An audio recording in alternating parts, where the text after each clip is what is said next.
All right, what's up, my brothers? From another mother. We have a reach request here from a subscriber that wants to get some feedback on a scenario that he's stuck on. His question is, should I stay in my marriage or try to get it worked out? So let's dive straight into this. My story is, I'll try to make this as short as possible. I met my wife back in December 2012. We got along great from the start. She moved in with me 5 months later, and we were married in August 2014. So 2 years, well, almost 2 years, 2 years time. Well, less than that actually, to vet her. Typically, you want to give it at least 16 to 18 months to see what somebody's real behavior is like, but you should have had sufficient time to have a little bit of perspective of what you were getting into. All right, let's carry on. Now, all was going well until I gave her the ring. Well, there you go. That's when things will start to reveal themselves for real. Started to see signs that she was a little too attached to her family. They lived in Ohio. We were living in Maryland, my hometown. My wife moved to Maryland for a job. I did not let the in-laws get to me too much because they would visit and then they would go back to Ohio. All right, got it. So you had a little bit of space, some breathing space.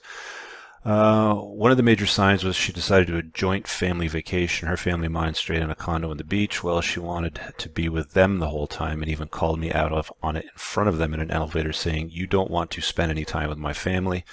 You don't, that there is a bad sign, by the way, guys. So if there's any shaming, especially in front of family, that is a big, big red flag. You should definitely pay attention to that. Be attentive to red flags and listen to your intuition if it picks up on it.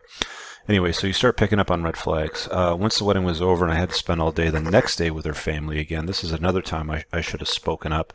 Well, you're going to get out of life what you tolerate. So if you're going to tolerate behavior that you're not happy with, then you need to put your foot down. It's really as simple as that. A woman should be a complement to your life, not the focus of your life. So she needs to enter your frame if you're going to be successful in the relationship. Something we've talked about before on the channel. Anyway, so the in-laws go back to Ohio. Everything's going good. Except the wife calls, texts, and FaceTime pretty much every day. I don't see anything wrong with that. If I'm being honest, it's okay. My books anyway. If she's got a close relationship with her family. In fact, it would be more of a red flag to me if she was alienated her family from her life. Anyway, so you try to ignore it. A bit far away. It's annoying sometimes. They have other disagreements, but nothing major. She comes from a very rule-driven family, and I do not. You want to look for alignment if you're going to pick somebody for an LTR or for a marriage. You're already seeing a few different signs of it that don't align. So again, guys, that's on you to be attentive to those things. Women are the gatekeepers to sex. Men are the gatekeepers to relationship. Use your power and be the gatekeeper. If something doesn't suit you, put your foot down. If it carries on after you put your foot down, it's on you. If it's going to keep going on, you're going to see it for the rest of your life, basically. Fast forward to 2016. So what are we at here now? 2 years. Well, you've been with her for 4 years. Yeah, okay. 2 years past the marriage. And you got your first child in March. This is when things start to get miserable with her. The in-laws, aka mother-in-law, is now retired and involved in, apologize for the background noise, we got some construction next door. Mother-in-law is retired and involved in everything. I again think it's okay because it's their first grandchild and he gets it. Well, the whole year we saw the mother-in-law all but 2 months. Again, she lives now in Texas, 700 miles away. She stayed pretty much the whole month in March when our child was born and just kept coming around for 2 to 3 weeks following the months. The wife then goes on to say she does not want to raise our child, so now she wants to move you again. Okay, so she wants to move out of the state that you guys settled in. I told her before we got married that you would give moving to a southern state a try. However, I was single with no kids. Yeah, it's amazing how men will make massive concessions in their life just to placate women. Be attentive to that, guys. Again, you want her to enter your frame. Be a complement to your life, not the focus. Well, she hated living there, so he had to work at a new job, moved to North Carolina, blah, blah, blah. Okay, so he's in North Carolina now. Not happy being left, leaving behind family and friends and a job that he loved. However, he was going to give it some time to see if things would get better, so it seems making it work, and she gets pregnant again. So we seem to be making things work, and she doesn't just get pregnant. I mean, you're participating in the festivities, so don't pretend like she gets pregnant again, like you were involved in it, right? You're not super excited again because of the pregnancy. We just moved to a new state and don't know anyone. However, we'll make it work. I felt okay in the marriage, just us in North Carolina working as a team. Well, that went to hell. Within a few months, her parents made a visit and say they're looking for houses around us. Interesting. Okay. Well, they bought a house 10 minutes away and they moved in a few months later. By the way, guys, if you're talking about scenarios like this with family, it's always good to provide some frame with what the cultural background is. Just it really helps to try to assess these scenarios, but you haven't provided any of that. Anyway, so they buy a house 10 minutes away. Moved in a few months later. I had no knowledge they were going to be moving there soon. Thought the father was going to work another 3 years or so, maybe move then. Okay, so now he's in a state that he's not really keen of, doesn't know anybody, has two very young kids and in-laws around all the time. I've been miserable, and of course the wife and I are fighting all the time. She wants me to be more happy-go-lucky and involved with her and the in-laws. I'm just very resentful against her now, and she just seems to have everything she wants. She wanted two kids, a big house and a yard, and a mother watching them every single day. Lo and behold, she got what you want, or got what she wants. She also gets to work from home, which sucks for me because I go to work every day and come home with her, tired of being around the kids, not so much watching them. So the mother-in-law's watching them, but she's working from home. So I have to take kid duty. So he's working all day, and then he takes care of the kids at night. I wonder what she does at night. Anyway, I used to play golf and do some car racing. I have not done any of that since child number 2 was born. Again, guys, you get out of life what you tolerate. You're letting all this stuff happen to you.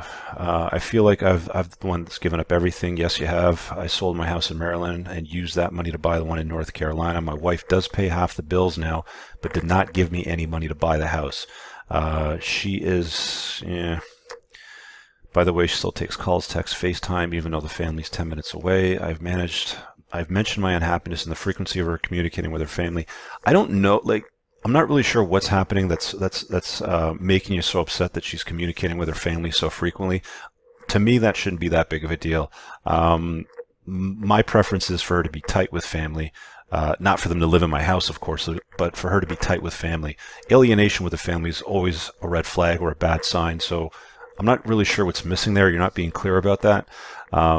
If they're imposing their beliefs and their rules and their lifestyles on you, then yeah, that's a problem. But you haven't said that. Her response is, don't try to say I can't talk to my family. Well, I'd say the same thing if, a woman told me not to talk to my folks.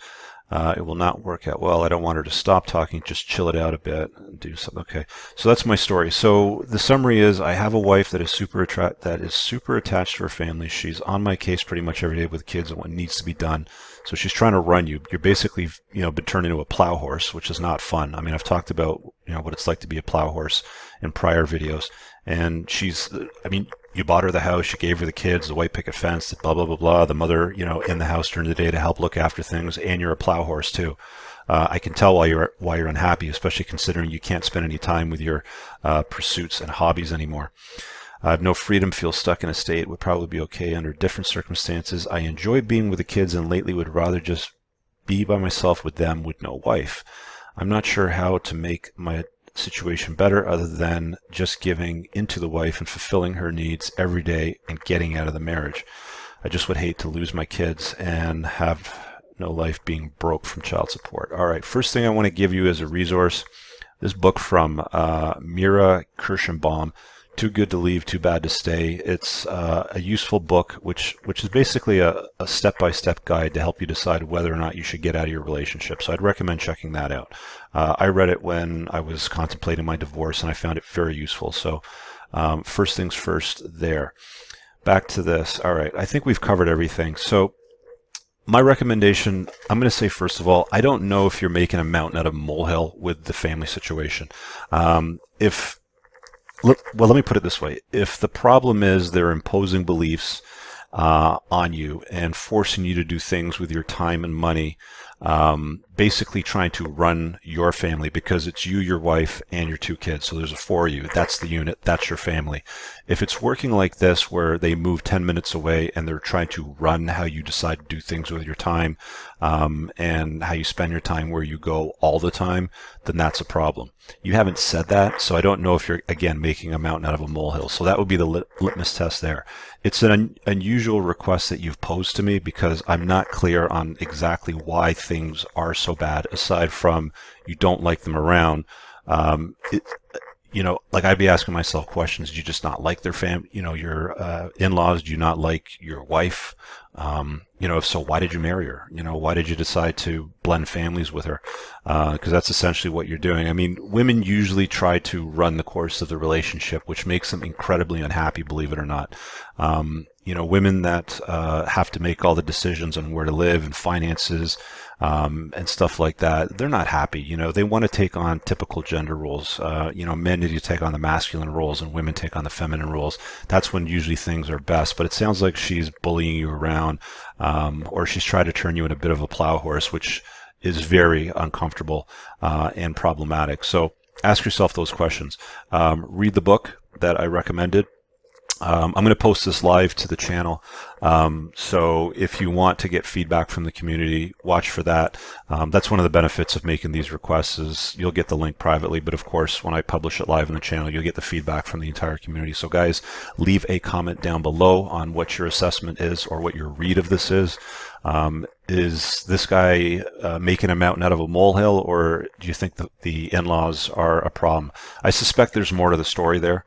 You just may not have told us the entire story, or why she's such a problem. But yeah, read the book, feedback below. Last but not least, channel sponsor, Tactical Soap Company, link pinned in the top description, of course. Grab a batch of Scott Carr's Tactical Soap. It's great for you. It's natural, isn't infused with any kinds of junk or fake fragrances or chemicals that are going to lower men's testosterone and boost estrogen. And it's, of course, got pheromones for men for attraction. It's not going to help you much in your married game right now, my friend, but I'm going to mention the channel sponsor because he's a guy that helps create this content. Thanks again for watching. Leave your comment below. See you guys in the next video. Peace out.